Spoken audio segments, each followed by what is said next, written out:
Hello, and welcome back to Dark Souls 1. I just remembered we have some unfinished business to attend to real quick. Come here, you. Oh, he's happy to see me. He's very happy to see me. Look at how happy he is, though. What all do I have equipped? Fall Control Magic Shield? Okay. So, first I'll go ahead and show you how you're, finger quotes, supposed to fight this thing. This patch of grass right here is safe. It is safety. You will not be harmed as long as you are standing there. What you're supposed to do is run up, hit it once, and then back off. Okay, I'll do this once more. Hit it once, back off. But that's really fucking boring and tedious, so instead I'm going to do this the cheater way.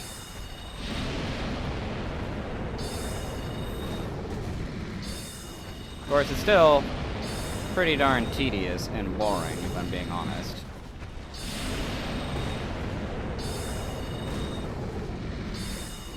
So, how's that weather, everybody?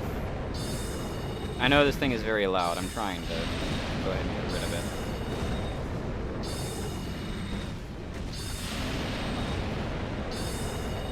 Okay, there we go. So barring that, I would have just used the bow and arrow. But again, that also would have taken a while. So now with that thing finally out of the way, I can get all of the stuff here. Oh, I got all the stuff here. Okay, fantastic. Amazing. Good job, everybody. Good job, team. So there's a couple things. One of them is this Astora Straight Sword, which was here. Hey, Teague, what's up? This Astora Straight Sword, which was here. Straight Sword of an unknown knight, likely one of Astora's superiors. High quality weapon with a powerful blessing. I probably mentioned it before when I got it originally. But one of the things I meant to say was, by the way, was that that is the type of sword that Oscar of Astora was using. And when he was hollowed out, it's the sword that he was swinging at me. The guy back over in the tutorial zone. So, even if I, as a player, didn't look this shit up and realize that his name is supposed to be Oscar of Astora, I could take that and the description of the Elite Knight armor, which is the armor set that he was wearing, an Elite Knight of Astora. I could take that and infer that he is a person who is from Astora. Okay, let's just go through here real quick.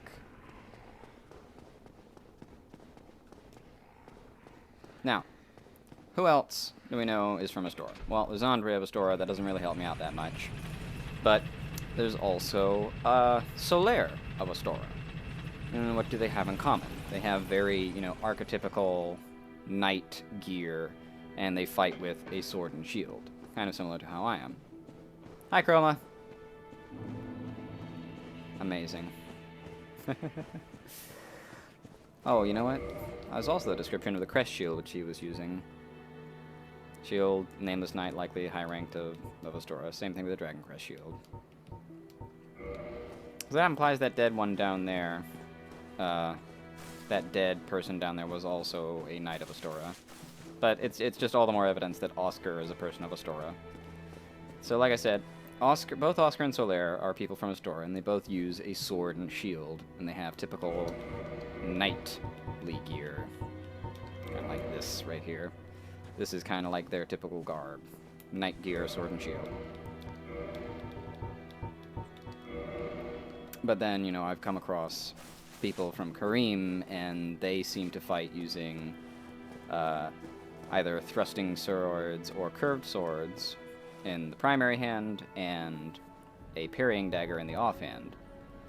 So that seems to be the preferred fighting style of Karim. Oh, hello there. I'm pleased to see you safe, as always. If you provide the materials, I can teach you pyromancy. So, okay, he's got nothing else to say. But I will go ahead and buy this just because. Pyromancy has a, well, rather primitive aspect to it. It meshes poorly with advanced culture, and pyromancers are considered rather unsavory, which is fine, as I never got along with anybody anyway. So, for me, turning undead didn't change a thing. Anything else to say there, buddy? A pyromancer's flame is a part of his own body. The flame develops right along with his skill. When I gave you that flame, I gave you a part of myself. Please take good care of it. That's intimate. A pyromancer's flame. Okay. So he's got nothing else to say. I think his dialogue is all... Goodbye then. Come back if you find anything new. Oh, don't worry, friend. I will. Alright, so now I came back to the Firelink Shrine primarily for that fellow. But real quick, I mentioned it before that you have the Sorcerer Cloak, which is brown. It's a regular Sorcerer Cloak. But then you also have the Black Sorcerer Cloak. Ah, cripes. I put it off. Okay, there we go. So you also have the Black Sorcerer Cloak, which appears to be much more similar to the cloak that Griggs of Vinheim here wears. And what did this cloak say again? Oh yeah, it's about a bunch of secret sorcerers at the Vinheim Dragon School. They work with sound-based spells and they don't reveal themselves. You know what? I don't think I read the Crimson Robe either. This is the Crimson Robe. It looks pretty fucking cool. I'm not going to lie. Maybe I can get away with shooting from. Will that work?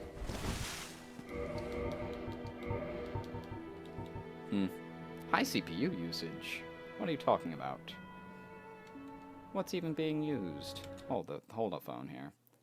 What's being used? What can I turn off? Nothing. Well, oh well. For some reason, Dark Souls is just not running very well today. And it's starting to irritate me. Okay. Oh, that looks terrible.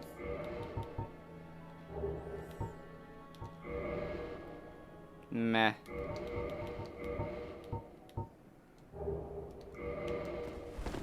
Yep, that's fine. Alright. So, anyways, like I said, that does imply that, you know, now I know, like, Griggs here is not all that he's saying that he is. He is one of these secretive sorcerers. And, you know, he never told me about that. And that, in of itself, is kind of the most interesting thing about his character. It's the only thing that adds any kind of, like, wrinkle to him as a person. And I think that's about as far as the depth of his character goes. But yes, I never read the description on the Crimson Cloak. The Crimson Robe? Crimson Robe. The Crimson Robe of these sorcerers who flooded New Londo to seal away the Dark Wraiths and the four kings who descended into darkness. The sealers were once known as healers, and the bright crimson was a symbol of that. Oh, you know what? Yes, I did. I did read that. Oh, well, that's fine. Let's go and put our equipment back as it was. Oh, hello again. I was waiting to tell you. Master Logan has returned, and he tells me that he has you to thank. Well, we are both in your debt now. Thank you, sincerely. He's just over there. Go along and have a chat.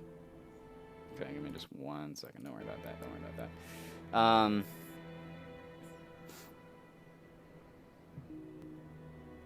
Oh, hello. I appreciate the attention, but you really should speak to Master Logan. That will certainly do you more good. Anything else to say there, buddy? Okay, so yeah, he does have... Yeah, I can talk to him a little bit more. Have you spoken to Master Logan? He is an accomplished scholar. The arts of sorcery would never have come this far without his contributions. And he has the nerve to go risking life and limb. What a stubborn old fellow. Have you spoken to Master... So yeah, like I've said before, but this is kind of the big issue with Griggs here as a character, is that he very much exists to draw your attention to Big Hat Logan. Do stay safe. And that's kind of it. And like I said, the very fact that he's in this whatever, like, secretive sorcerer society in the first place is the only real wrinkle that you see in his character. And what was I doing? Oh, yeah. I'm gonna... Oh, and I never read the core of the Iron Golem. Instead of getting a soul for killing the Iron Golem, I got the core of the Iron Golem. Soul serving as the core of the Iron Golem, guardian of Sen's fortress, and slayer of countless heroes seeking Anor Londo. Originally a bone of an everlasting dragon. Used to blah blah blah. Originally, this soul item was originally a bone of an everlasting dragon. So even though the dragons were made of fucking stone and shit, this right here implies that they had bones underneath their stone flesh, I guess? I don't know, man. Shit's confusing. Anyways, I did that so I can do this real quick, because I'm gonna pop some soul items right quick, because he's gonna have some shit that I want to buy. In fact, oh cripes, no, not that. Okay. There you are. I was expecting you. As promised, I will share my sorceries. Okay. So let's see here. Now, look at all this stuff. Soul Sphere. What's the int requirement on that? 36! Ooh, that's fun.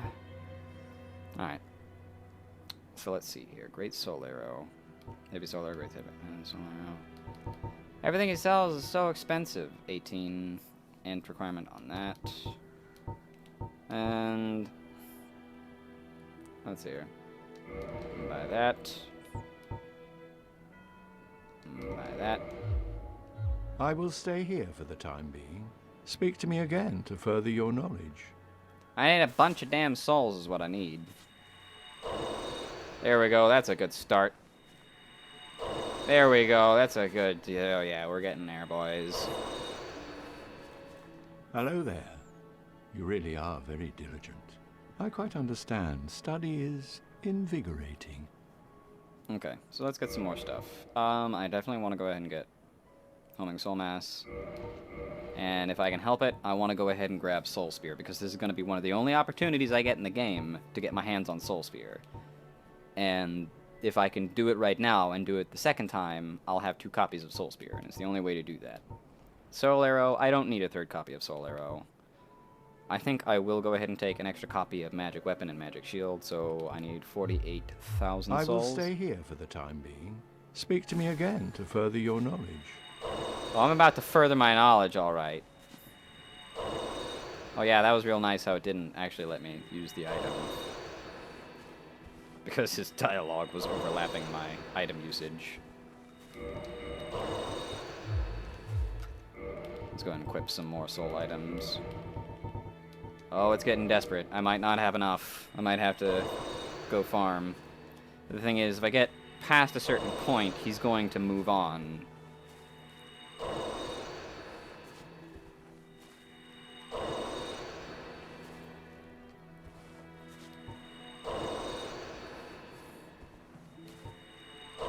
Yeah, I don't know if I have enough.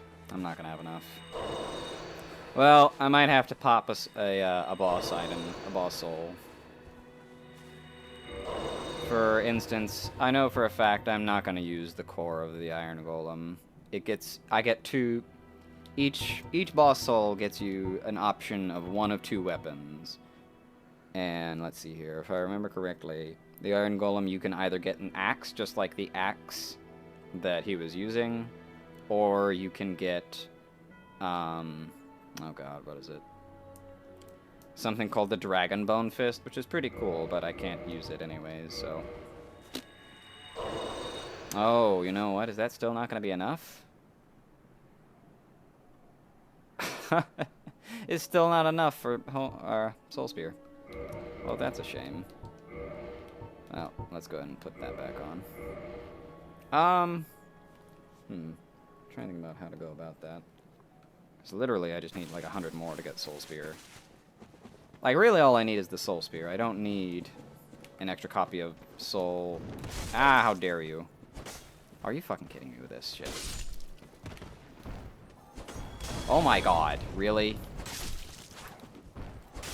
Alright, that's enough out of you guys. I can worry about getting the... Well, I mean, like I said, I don't really need extra copies of Magic Weapon and Magic Shield. Alright. Hello there.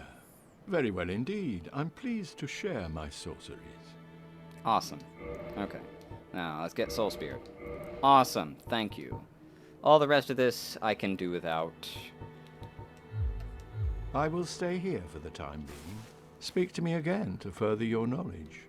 You betcha. Okay. So, real quick. I noticed something while I was over here, getting those last couple extra souls. Dom Hall of Zena has moved. But I'm not going to worry about that later. There's not too much more talking I can get out of Dom Hall of Zena. He mostly exists to be a merchant, which is fine. Let's see, before I go...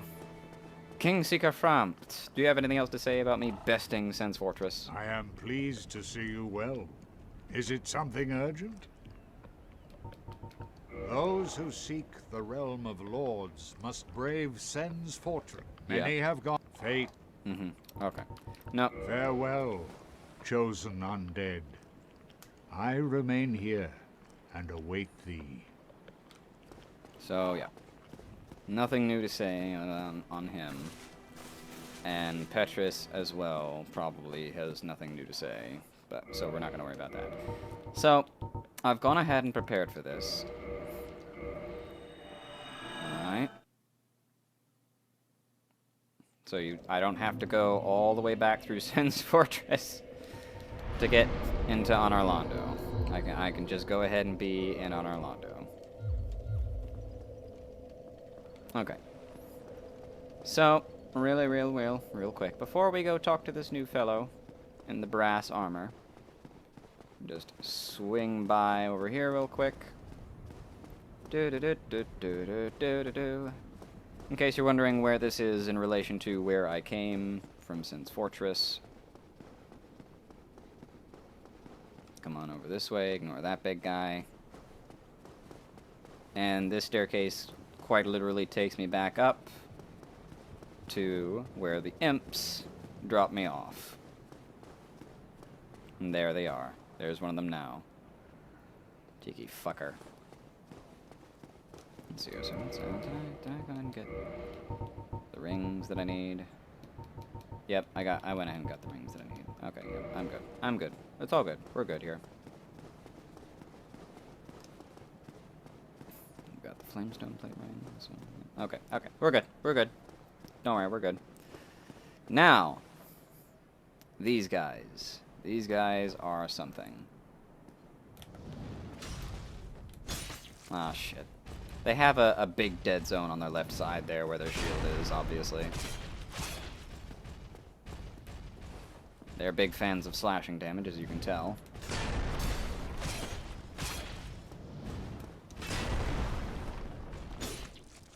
Piercing damage seems to work a little bit better. So, what exactly are these guys? It's kind of hard to tell. And like I said, that dead zone can be a little bit bullshit sometimes. It's supposed to be where they're blocking with their big-ass shield, but the hitbox is a little bit on the wonky side with them. These guys are pretty okay for farming at this point in the game. Not super useful, but I mean, it's a viable option. And I need to clear them out. Actually, hang on a second. I need to... Let me just swap some magic around real quick. This will just take one moment. To answer your question there, Teague, when Laurentius gave me the Pyromancy Flame, it is not so much as though he gave me a part of himself, like some kind of Horcrux. It's just that, let's see here. Magic. Now I have 2 copies of Great Soul Arrow. I will switch out Fall Control for Cast Light. And Magic Shield. At some point I should probably go ahead and show off what Hush does, so I think I'll go ahead and do that real quick. Quite literally, it's exactly what it says on the tin. I now make no noise when I move around. As long as this weird, like, spherical effect is on my feet. I'm making no noise whatsoever. Yep, that's it. That's really it. But my weapons still make noise. Which is weird, because my feet not making any noise when I walk around kind of implies that it's only on my feet, which makes sense because that's where the effect is, but rolling also doesn't make any sense, but my weapon still makes noise. So how come my body makes no noise, but my weapons make all of the noise? Alright, now let's bring this guy on over here all by himself. There we go. Decent damage. Like I said, that hitbox can be a little bit tricky sometimes. Like right there, like I clearly hit around his shield and got his thigh, but it didn't count it like that. So, you know, that's one of the, like I said, just the hitbox on it is a little bit on the finicky side. Completely blocks my magic damage though, so that's fun. Again, like I clearly cut his calf there. Behind the shield. My sword swing was clearly going around the edge of his shield to get him on the calf, and it didn't count, because it was where the funky hitbox of his shield is. Cripes. These guys are a little bit tricky. You only really need to worry about them coming at you in twos, which is why I'm playing it safe and drawing them one away one at a time. They do have quite a little bit of recovery time on their shield slam, though, so you should really use that to your advantage when fighting them. This is kind of the trickier thing about fighting them, though, is that they do have that back-off maneuver like that. There we go. So, yeah. You gotta really exploit their recovery time to kind of get the most out of it. Just set up some big damage like that lunging attack. So, here is where we're going to get a little bit of foreshadowing of things to come. A statue of a man in lion armor with a mane and a cross-guarded spear. Okay. If I'm not mistaken... Yeah, it's a real chest, that's right. Someone around here. Demon Titanite. Did I read about the Demon Titanite? I think I did. I think I read about the Demon Titanite, how it came like, yeah, okay, yeah. I talked about the Demon Titanite, but I didn't read the description on dragon scales. Dragon scale for reinforcing dragon weapons, peeled from an ancient dragon.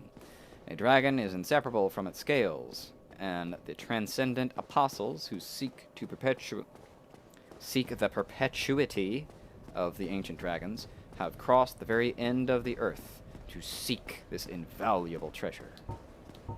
Okay.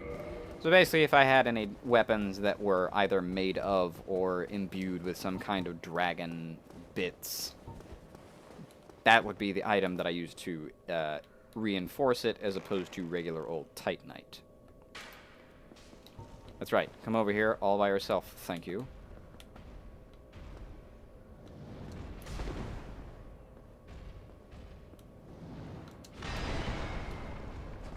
Fuck.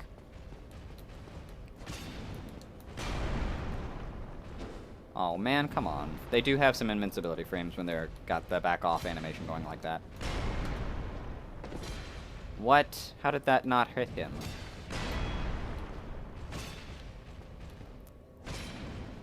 So, a lot of people have speculated, and with decent reason, that these guys are not necessarily real, that they're not like actually here. Because there are certain things later on that imply that they are, what's the word I'm looking for? High-level illusions. Where as far as I'm concerned right now, they may as well be real, and pretty much are, but in reality, they're not actually here, actually hitting me and stuff like that. But it's just like the sheer force of the magic that's making them appear here is making them have enough physicality to be able to do that to me. Fuck off with that.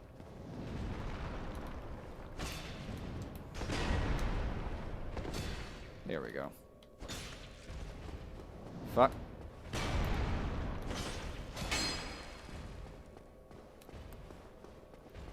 But, and of course some people have also speculated that they are constructs of some kind.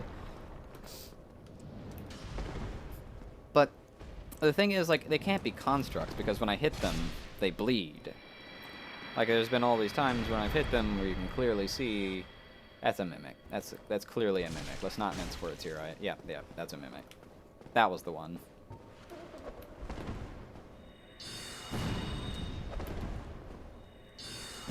Ah! Wow, that would have been really bad if that had hit me. Ah, camera, work with me. Fuck.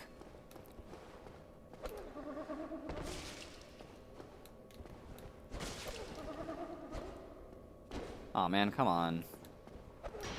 Camera, work with me. Let's go. There we go, got him. Crystal halberd. It's just like the regular halberd, except it's one of the reinforcement paths called Crystal. There we go. Yeah, it's just the regular halberd in every way, except, like I said, it's reinforced to the Crystal upgrade tree, which gives weapons really high base physical damage, but they have low durability, and they cannot be repaired. Here's another similar statue, kind of an all alabaster-like white depiction of a man in his armor, and his weapon is depicted in sort of a brass or gold of some kind. I just thought of something. What happened to all my souls? Oh, wait, no, wait. I've got all my souls. Never mind. That's right. I spent them on a spell I can't use yet. Now I'm just going to kind of... Okay, well, I guess I'm not going to kind of... Oh, whatever with that. Come on. We're not going to worry about this just yet.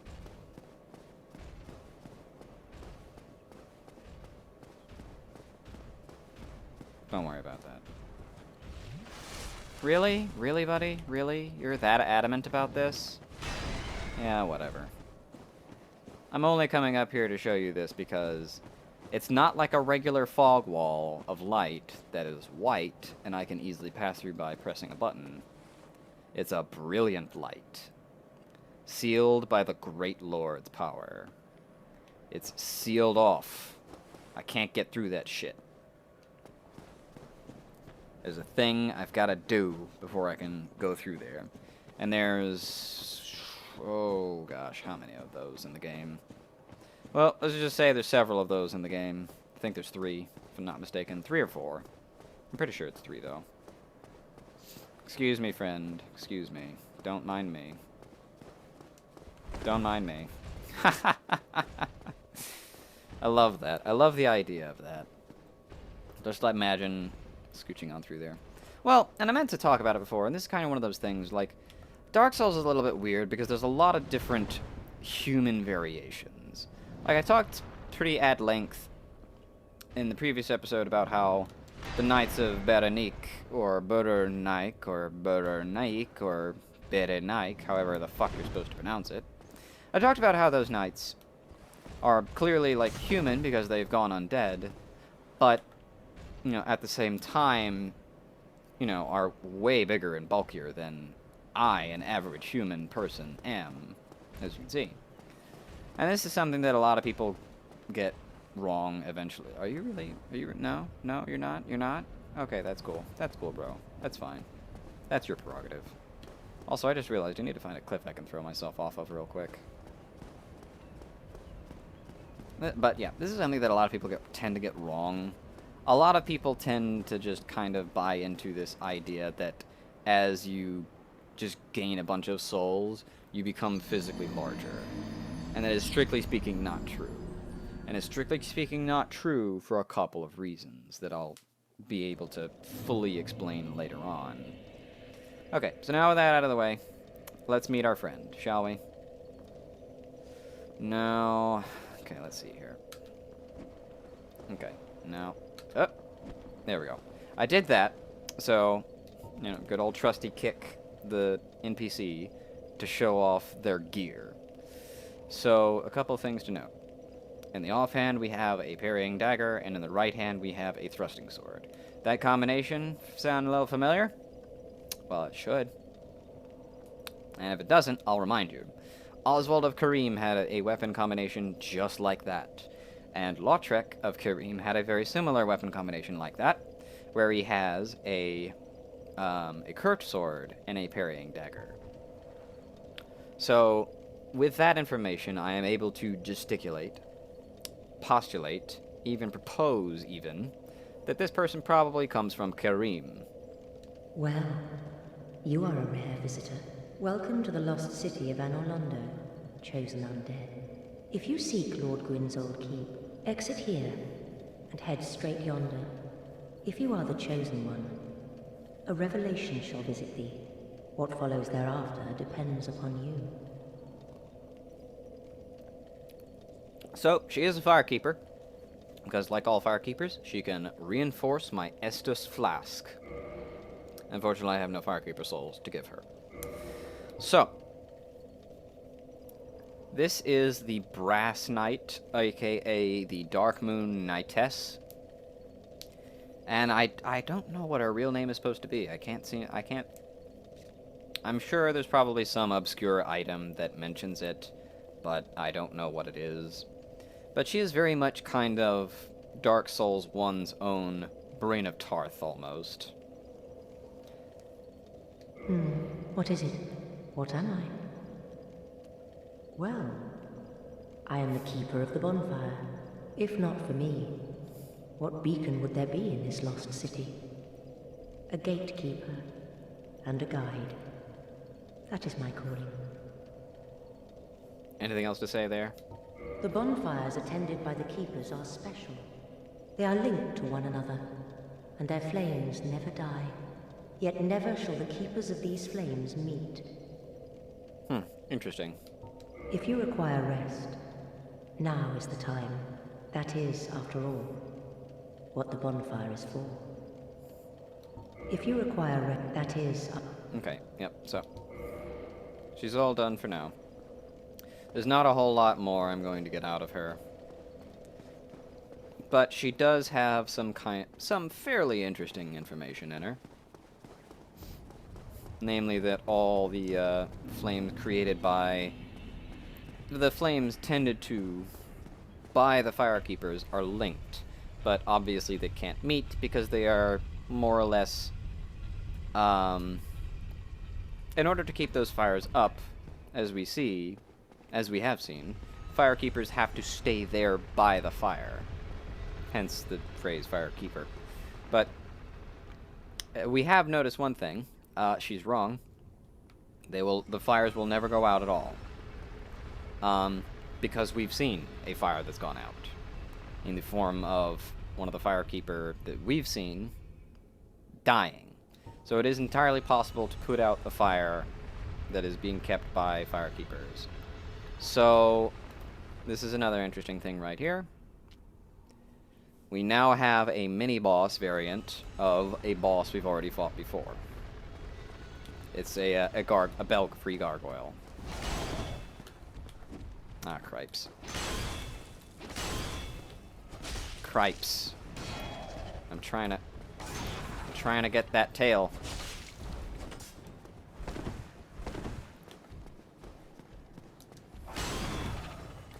Give me that tail. Damn it. I'm trying to cut off his tail because you get a thing if you cut off the tail. Fuck. Quit doing that.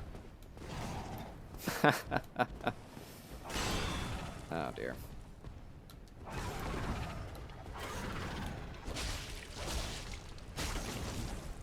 Come on, no. Why you gotta be like this? No, come on, give me the tail. There we go. You get the gargoyle axe. It's the only other opportunity in the entire game you get to get it. Well, that made sense. What? Come on. Ow. Jeez.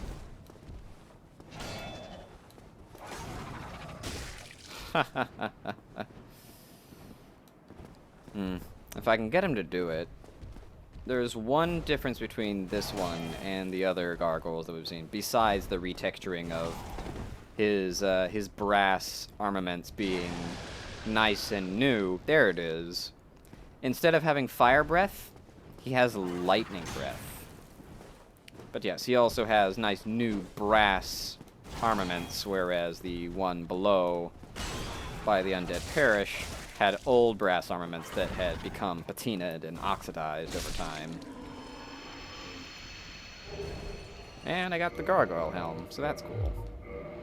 You know what? I frickin' love this helmet. It's a shame that there's like nothing that it goes with, though. Helm of the Gargoyle, an enchanted creature that guarded the Bell of Awakening in the belfry of the undead church. This bronze helm was for mere appearance's sake. A gargoyle's skin is naturally hard. Little in the way of defense can be expected from it. It's such a cool looking helmet! It's so cool looking. I mean, it's a bit, I mean, obviously, like, it's not practical from a point of realism. But it's neat. But the only problem is that the nature of its color means that it doesn't match anything. Also, I went ahead and picked up the steel armor. So yeah. I also have the Balder helmet. No particular reason. And I'm never ever going to put it on after that because I think the Balder helmet looks incredibly stupid. Well, I take that back. It looks fine. I just wish that I could put the visor down. Come over here. There's a nice chest. Demon Titanite. So, as you can probably tell, I forget the name of the place, but there is an actual place that Anor Londo is inspired of. Like, particular this front vista of the main cathedral of Anor Londo is inspired from a real-world place. Also, if you look below, it's kind of hard to tell. It kind of depends on where you look. But if you look below, eventually the buildings kind of just descend into darkness.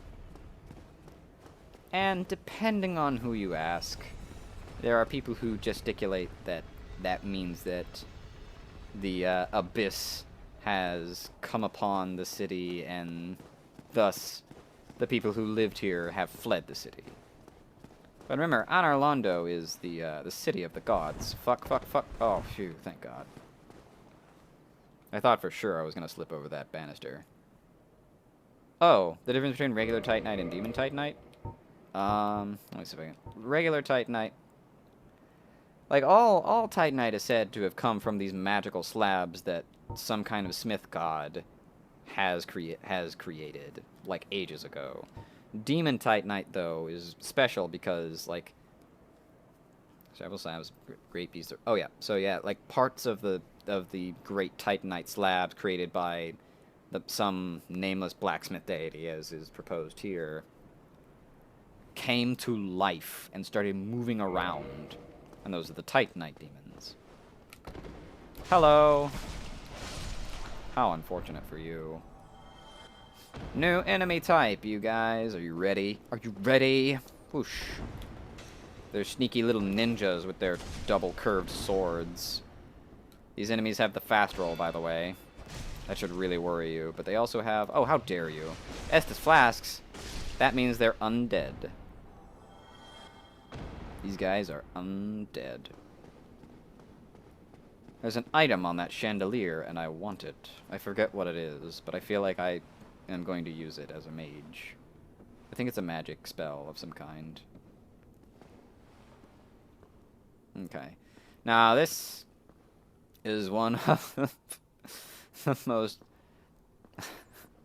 bullshit sections of Dark Souls 1 right here. Tiny little narrow platforms, and as you no doubt see, I have enemies trying to block my path on this tiny narrow platform. Oh yeah, the undead flask. An undead treasure. These dull green flasks fill Estus at bonfire. It fills HP. So yeah, it's literally just a drink for undead that replenishes their strength. And they throw knives at you while you're moving on these platforms. What a crock. What a bunch of crap. No, stop. Stop. Stop. How dare you. Ah. Ah, no. Wow, that is the most aggressive I've ever seen these guys attack. That's weird. They are normally much less, what's the word for it? And of course, good old, totally not brain of Tarth. gets to have her cool pose now that she is unkicked. But yes, to answer your question there, Teague, Estus, the strange glowing orange liquid known as Estus is particular to undead. And so when you see enemies using Estus, it means they're undead.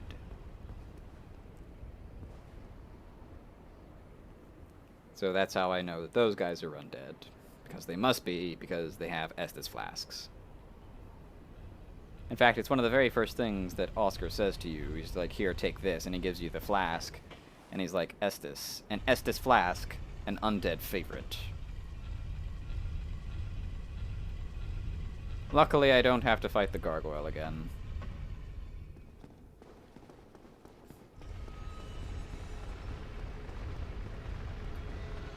Yeah. So, okay. I cannot proceed forward because that path ends and that thing isn't twisted around to where I can use it as a path. Hup. This, I have to admit, is one of the more roundabout... Oh, dear. One of the more roundabout solutions of Dark Souls 1 as to what to do in order to progress. Huh. It's one of those few things that, like, really stumped me for a good, like, 10 minutes back the first time I played Dark Souls 1. Yeah, how do you like being gotten aggressive on? How do you like it?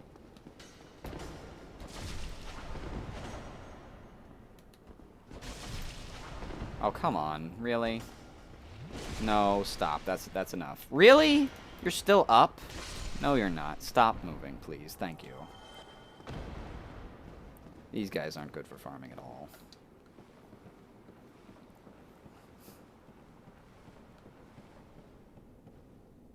Let's see here.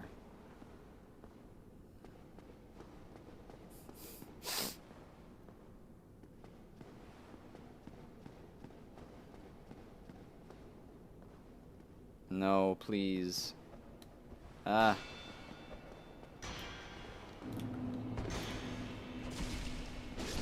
There we go. Got him that time. That's right. Fall. Yes. Yes. Ha ha ha ha.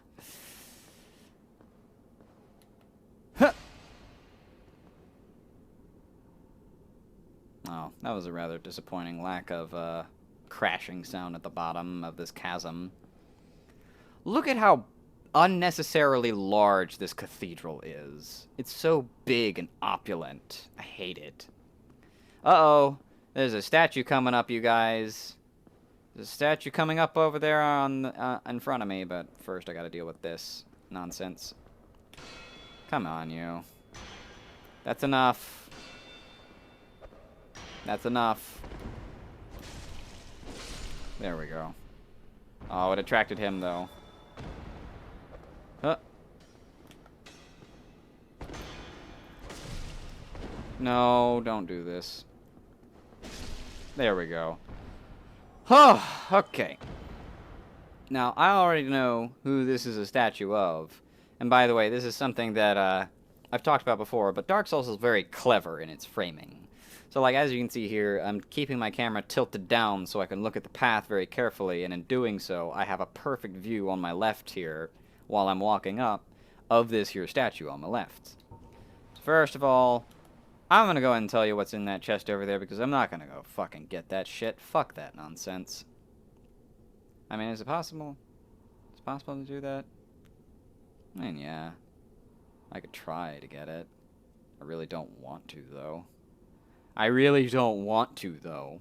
I'm gonna go ahead and tell you what's in that chest over there. What's in that chest over there is a divine blessing, which was supposed to imply to you, based on the description of the divine blessing, the goddess of sunlight, Guinevere, daughter of the great Lord Sunlight of Sunlight, Gwyn, is cherished by all as a symbol of bounty and fertility.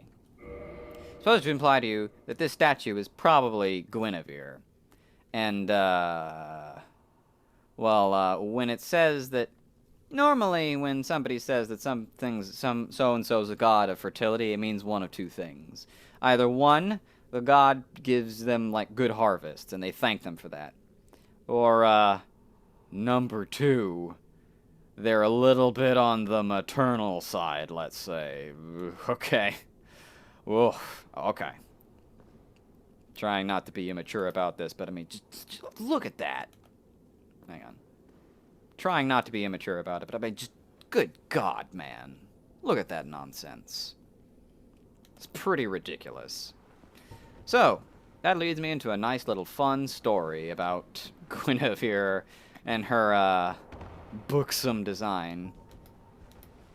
Good lord, though. I mean, just, holy crap. Yeah, no, you're right. Or two anime titties with the 2Ds. Yeah, more or less. But that does lead me into a little bit of a funny story about Guinevere and her booksome design.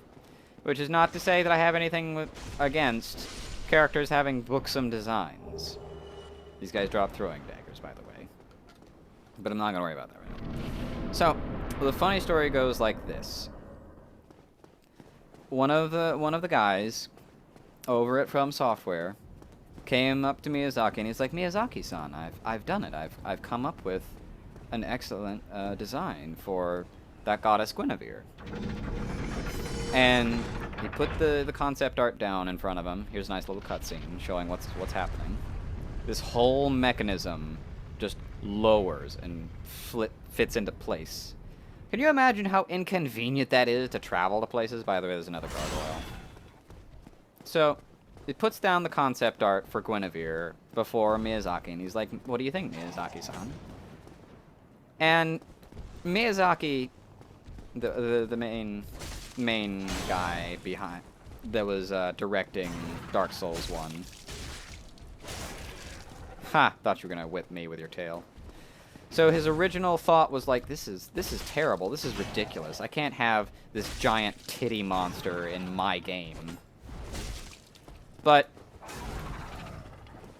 he admitted, like, later on, that, like, the concept artist was so excited to show him what he had come up with that he couldn't bring himself to tell him that he didn't like it. So he's like, yeah, it's good. It's good. We'll work on it. And that's how Guinevere allegedly came to be the so bountiful and fertile, let's say. Yep. That's that story.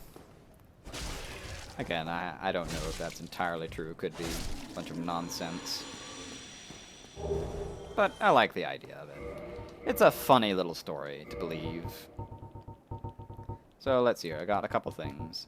The Gargoyle's Shield. Bronze shield of the gargoyle guarding the Bell of Awakening in the undead church. The gargoyle's skin is tough by itself, and perhaps its shield may have been a prop, for it is a rare example of a metal shield that does not reduce physical damage by 100%. Yep, as you can see. The idea being, like, it's a gargoyle. It has tough skin. It doesn't need a fucking shield. So they didn't make the shield all that well. The gargoyle's halberd, though, as well. Halberd of the gargoyle guarding the Bell of Awakening in the undead church. Perfectly standard bronze halberd without any special power. Well, I can probably show it off. Oh, and the gargoyle tail. Sliced tail of the gargoyle guarding the Bell of Awakening in the undead church. Or patrolling in Anor Londo. So this is the only one that actually says that these things patrol in Anor Londo, and that's like a thing that regularly happens. Can be used as a bronze battle axe. Bends dramatically during large attacks, owning to its nature as a tail. So hang on, let me just put that on real quick. So another fun thing about this tail, if I put on this weapon, it gives me bleeding and poison resistance. That's kind of the interesting thing about the gargoyle weapons, is that they just give you resistances like this. If I put it up and, like, those are all the resistances that I'm getting from it. So I'm going to have to use it with both hands to show this off. So if I swing it around, completely normal attacks with it, but if I hit R2, the tail curves and, like, both ways, acting almost kind of like a pseudo whip. Which which is ridiculous. And let's see here.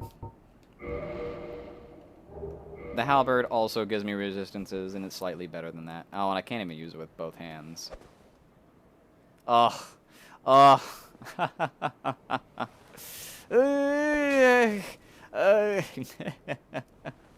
I love that detail. They had to put so much work into making your character look so pathetic for that. It's so funny. I love it. Well, let's get our sword back. Oh, goodness. Wait a minute. Is this what I need to do? No, wait, hang on. I gotta lower the thing one more time.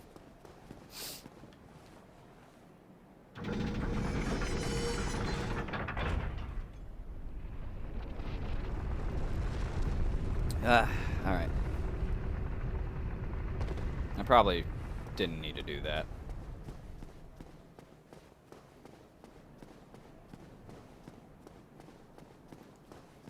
Alright.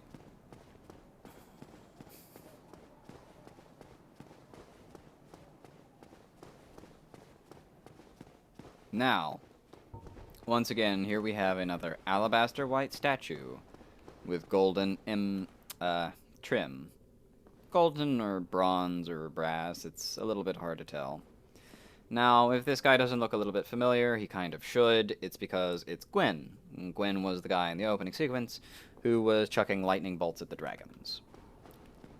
Alright. Ring of the Sun's Firstborn. Let's take a look at that ring real quick, shall we? Boost miracles. So if I was doing a faith build, this is what I would use instead of the ring that I'm using right now in order to have... You know what? Hang on, let me go ahead and do that real quick. So I have better protection and what have you.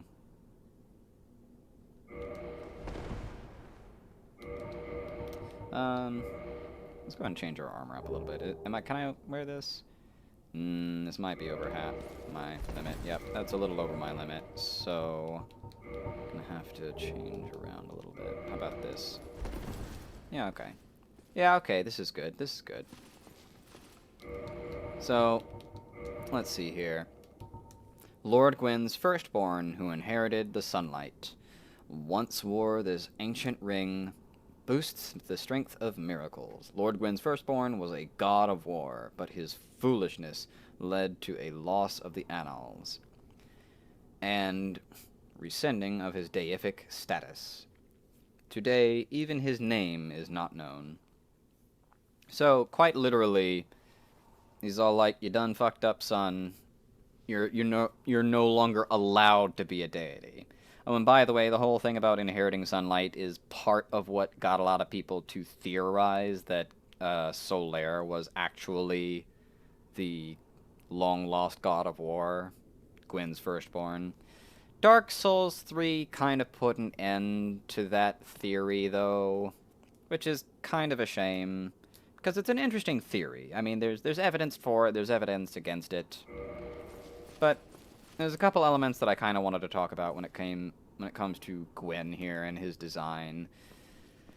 There's a couple interesting things to note, is that with, like, the golden bangles and, like, the overall design of his outfit is kind of sets him up as, like, a sort of Greco-Roman god, or a Greco-Roman fellow, just based on the design of the shoes and how they have the open-toed sandals, but there's also these ankle bracelets and these bangles that he's wearing. It's not your typical, European medieval thing to be looking like that. And especially with, like, the whole the short-sleeved look and the exposed arms, very much the sort of Greco-Roman mythology look going on. Let's see. And that's kind of increased by the fact that he's chucking lightning, not unlike Zeus, god of lightning, which is obviously part of where his inspiration of a character comes from. I think I may as well dump some of these souls so I don't lose them. Oh, man.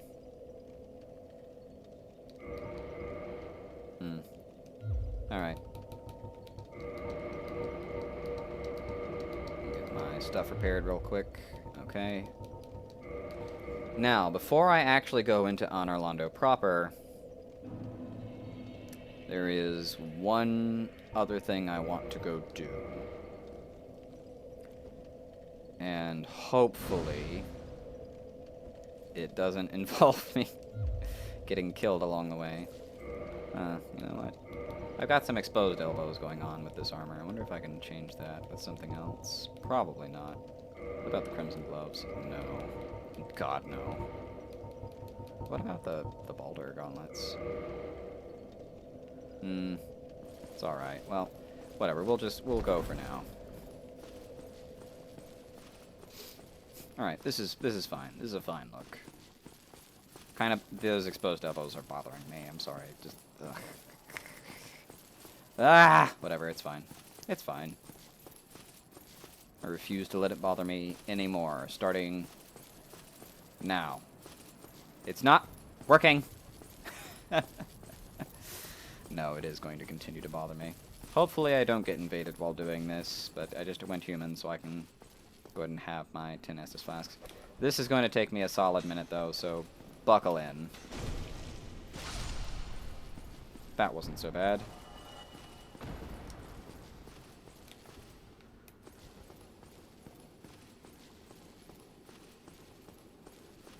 But yeah, I don't know. That is one of the interesting things about Dark Souls 1 to me, is that it's clearly got its inspiration in both like medieval fantasy and Greco-Roman mythology. These guys can be a little bit annoying, to be honest. You don't really have to dodge them so much as you just kind of have to not let them hit you. It's one of those times where, like, being a dodgy McDodgerson is not necessarily the only way to deal with a problem.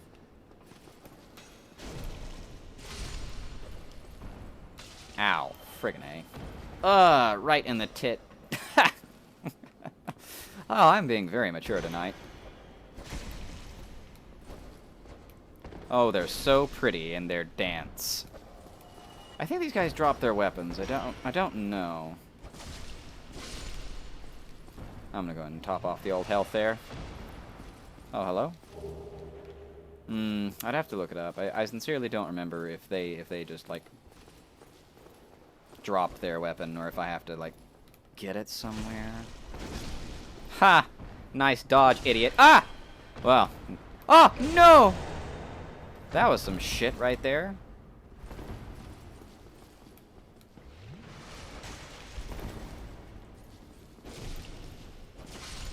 Huh.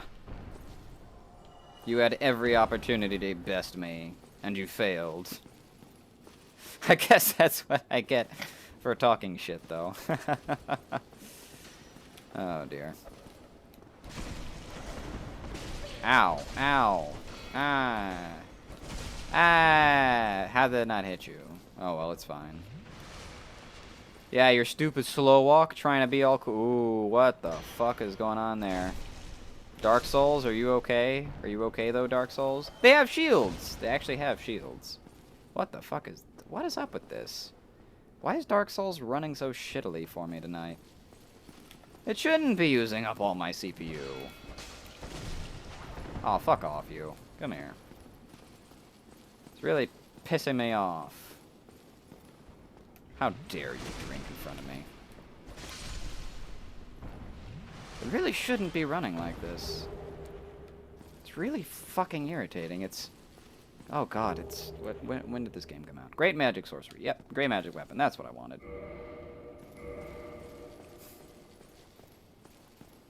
2009? Wait, was it 2009? No, it was 2011. That's right. It came out the same year as Skyrim. It's a 5-year-old game, and my PC is only like 1-year-old. It shouldn't be fucking doing this. I don't know. I'm just having a bad night. I don't know. It's really irritating, though. Black Iron Tarkus. This is his armor. These are his things.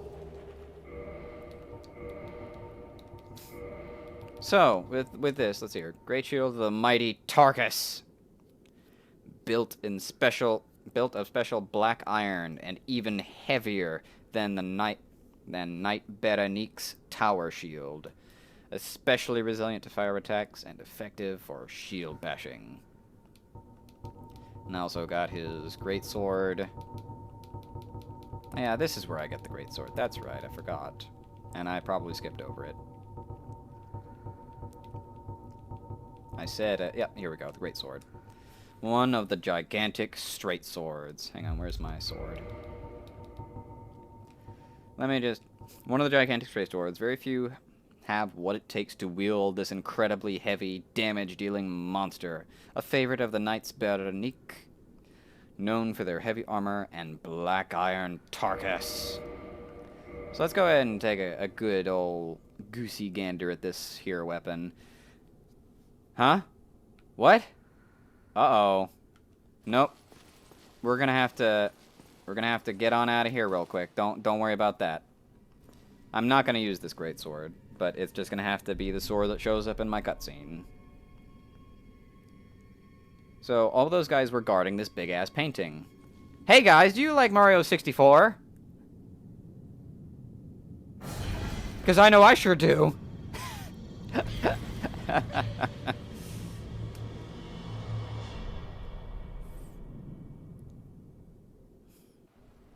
Okay. So I kind of had to get out of there as quick as I could. The painted world of Ariamis. So now I am literally in that painting. But whatever. So now I have a good moment. Look at how big this fucking sword is. Look at how fucking huge it is. In terms of length, it's fine, because it's, you know, it's about as long as a greatsword would be. The handle should be a little tiny bit longer. That's such a bad-looking crossguard, though. So, it shouldn't really come as much of a surprise. This great sword should look vaguely familiar, because it's inspired off of Guts' sword from Berserk. Specifically the sword that he uses during the Golden Age arc. And it looks very similar. I have no idea what I'm doing with this thing. Yeah, you've seen the big reference that Dark Souls 3 makes back to the painted world of Ariamis, so this is going to feel very familiar to you there, Teague. But yeah. This is one of the more overt, like, hey guys, we really like Berserk things in Dark Souls 1. So let me get my sword back out. A thing about that message that I got back there, about disasters being gone after the defeat of the Gravelord Servant, I was about to be invaded by a Gravelord Servant, and you don't want that. And I really don't want that. If I go after a Gravelord Servant, and I fail to beat the Gravelord Servant, then my game gets plagued by the Gravelord, which means my game will have Red Phantom variant enemies who are bigger, better, and tougher in every single way than the regular ones. And I really, really, really don't want that. It's the origin of the Troll Covenant, really. But this is probably one of my favorite areas in the entirety of Dark Souls 1 right here.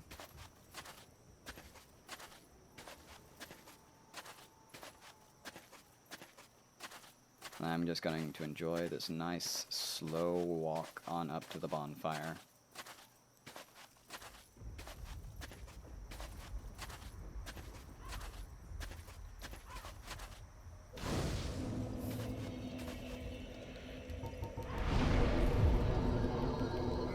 To a lot of damage there.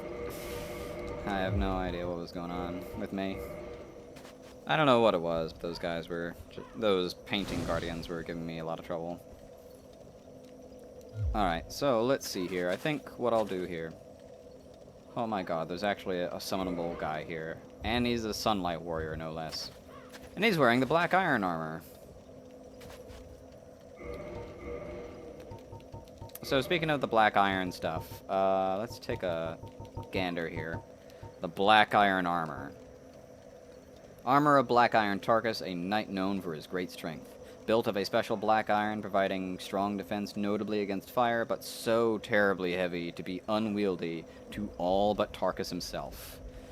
So unwieldy that poor Tarkus in his big, slow-ass, fucking heavy-ass armor slipped and fell and fucking died in the chandelier room. Or at least that's the implication. What all do I have equipped? You know what? I should change my sorceries. Excuse me there one moment, Mr. Hollow. How dare you? How dare you attack me in the sitting animation? Alright, let's see here. I think I'll go with... No, I'll go with 2 Great Soul Arrows. Let's see here. I can't use that just yet. Oh, you know what? Hang on. Another level of attunement. There we go. Now I have 5 slots. Perfect. Man, look at him. He really wants to come. He really wants to get in here and play with me. Wait, what am I doing? I'm attuning magic is what I'm doing. What do I need? What do I need? What do I need? What can I even use? I can use Great Magic Weapon. Amazing. The way Magic Weapon works is you put the cattle. Well, you know what? I can just show you real quick. The way weapon buff spells work in the game is you swap this out for... No, wrong way. Swap this out for a catalyst. And then you just slather your weapon in magical aura. And that's pretty much it. But I'm not going to do that. I've always found weapon buffs to be a little bit of a crutch, in my opinion. I don't like using them, but I understand why people do. No offense to anyone who does, it's just not my cup of tea to do so. And real quick, while I'm thinking about it, I'm going to go ahead and upgrade that. Okay, and then I'm going to attune... Oh god, what do I even want? Aural Decoy? I could use Aural Decoy. Hang on, so I can do 1 thing of Soul Arrow, 2 things of Great Soul Arrow. Is there anything that requires 2 slots that I have? No, not really. Fall Control might be useful. Actually, you know what? No, it's not going to be useful here at all. Magic Shield and Aural Decoy. I can show you what Aural Decoy does. Yep, there we go.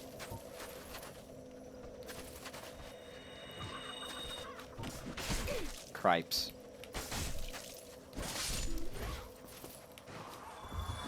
As you can see... Oh my god.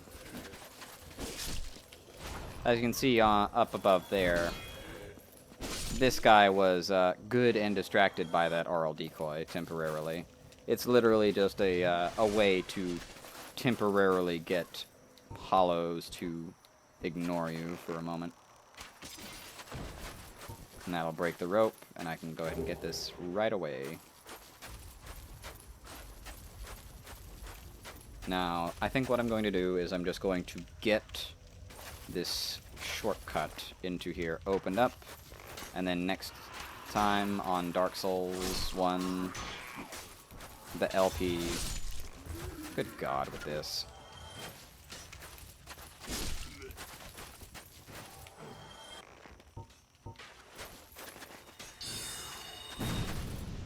How dare you survive my soul arrow?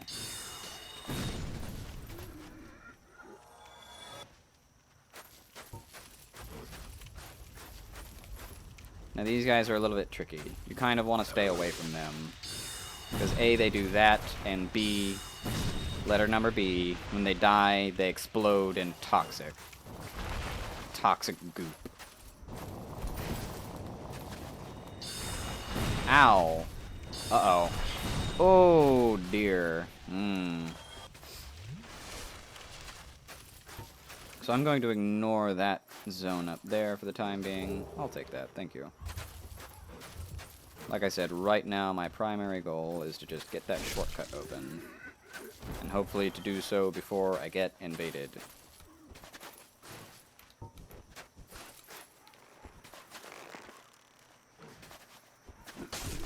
Huh? What the fuck?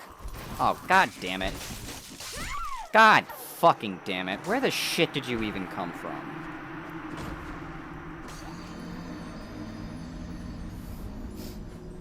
Ugh, that's annoying.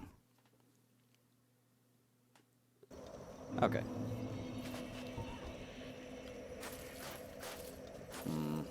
No, I'll keep the spells that I've got. Come on, let's go.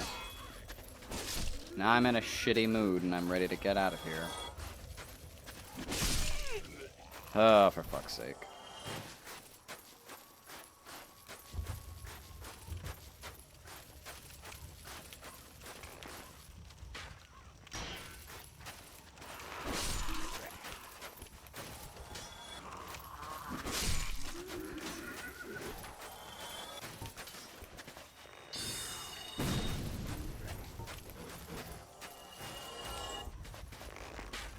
Don't high CPU usage me, you computer. I'm not like I really don't understand why this is going on right now.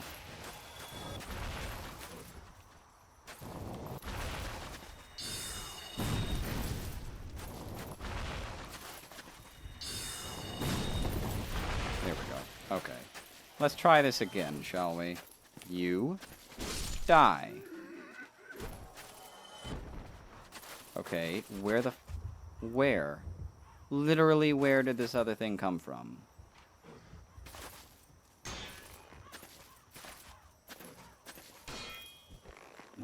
Did you jump down from up there?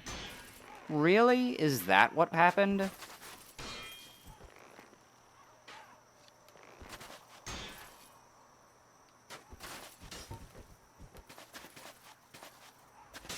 Aye, aye, aye.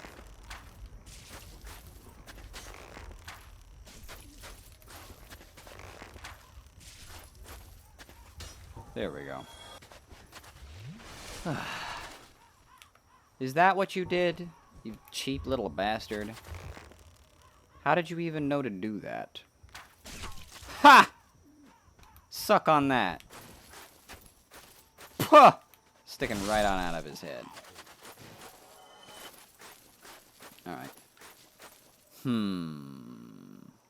Do I have fall control equipped? No, of course I don't. Damn it. Fool that I am.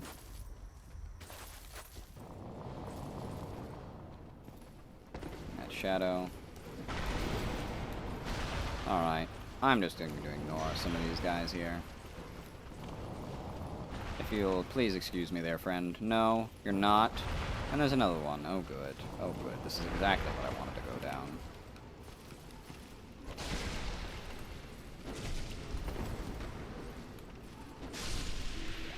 There we go. Ah, now he's out of the way. Huh.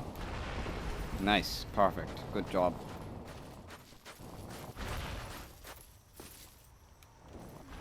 I'm gonna top off that Estus.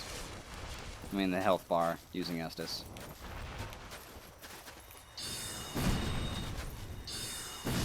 These things are grotesque, though. I think the thing I hate the most about them is that you can clearly see, like, if you look hard enough, you can see where their face is still, like, there. But, like, they're covered in, like, these weird pustules that are as big as their torsos, and it's just really grotesque. Oh my fucking god, with that. That's right. That's enough out of here. Is that thing still moving around over there? Yeah, he is.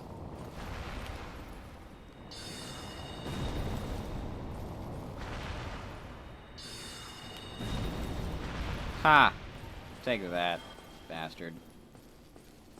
Let's see here. How do I do this again? Hello? What the shit? Don't you dare. No, stop. Stop. Stop. Stop. Halt! That's right. Perfect. I'm a knight, you guys.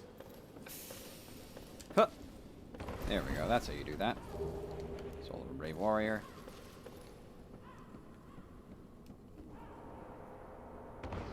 If I'm not mistaken. Yep, there you are.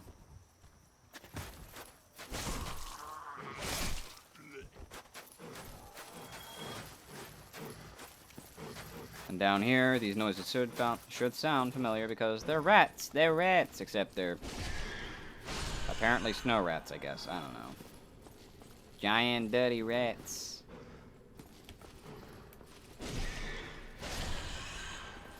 I don't know. I don't know what it's supposed to imply by having these rats be all white like this. The painting guardian armor. Okay. Well, while I've got a moment, let's go ahead and take a look at that armor, shall we? Yeah, robe worn by the alabaster-clothed guardians of the paintings on Anor Londo offers substantial protection versus magic. They have guarded the great paintings of Ariamis for ages, passing their duty down through generations, but the reason for doing so passed from all memory long ago. Fuck's sake, I'm trying to navigate these damn tables and chairs with the menu popped up like that. So, funny thing about that setting is that, about that description, is that it does imply that there are multiple paintings of Ariamis, in that it is not just one singular, snowy, painted world of Ariamis. Another thing that's kind of interesting, an egg's vermifuge, which you may remember from a couple episodes ago where, oh, here it is, where this bitter sour chestnut removes parasitic egg from the body. The egg bearers have chosen to serve the flame of chaos, and the eggs symbolize their selfish choice. Naturally, these chestnuts are forbidden, but are allowed under certain special circumstances. But you may remember such an item from a couple episodes ago when I joined said Daughters of Chaos, and the guy gave me an egg vermifuge to get rid of the parasite on my body. Part of that thing just fell off. This is one of the cooler moments of Dark Souls 1. The blood shield. Uh-oh. Can I make it? Huh.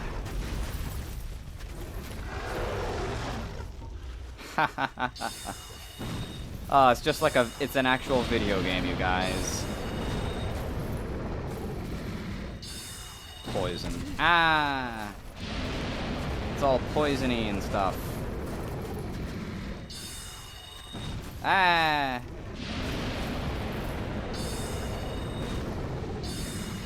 Do I have the right rings for this? It's the... Oh, no, it's not the lingering... And it's the lingering Dragon Crest ring, not the bellowing Dragon Crest ring.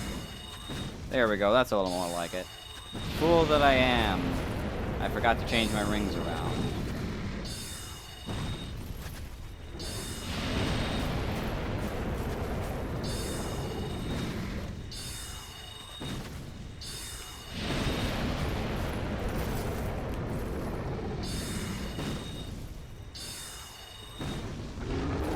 I did it. Truly, we have gone through the proper Dark Souls experience.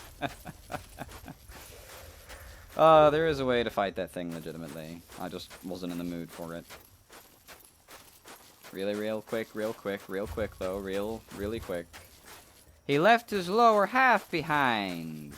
And it still has idle animation. And if you do like this, it stands up. And since it stands up, you can jump down there nice and quick. But I'm not going to do that just yet. Not going to do that just yet.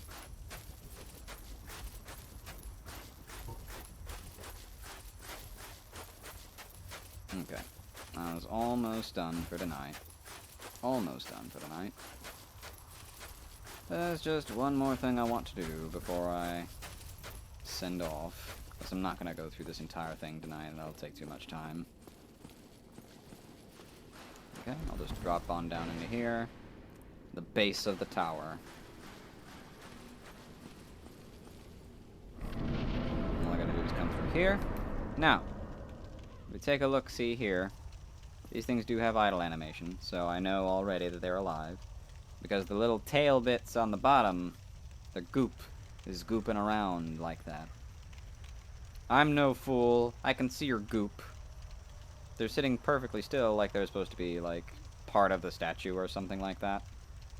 These enemies are colloquially known as the Phalanx because of, well, I mean, they have a phalanx formation going on. That's kind of the gist of it. But they're also a little bit of a reference to an enemy in Demon Souls. An enemy and a boss in Demon Souls, really. And once I get into the courtyard proper, they suddenly start moving around. And there's way too many of them, and they're way too defensive, so I'm not even gonna bother. So it's a lot easier if you kind of kite them around this right here. They're having a little bit of struggle right now because Dark Souls is not really running properly tonight for some reason, because it's being a cheeky little bastard. I don't know why I still have RL Decoy. I'm gonna swap it out for Fall Control. And here we have the starting area. The start? Yes, the start of this particular zone. And before I send off, I will remind you of how it is that we even got in here. The only reason you're able to get in here is with the peculiar doll, and that's why I went ahead and grabbed it as early on as I did. Let's go and take a look at it. A strange doll in a strange dress.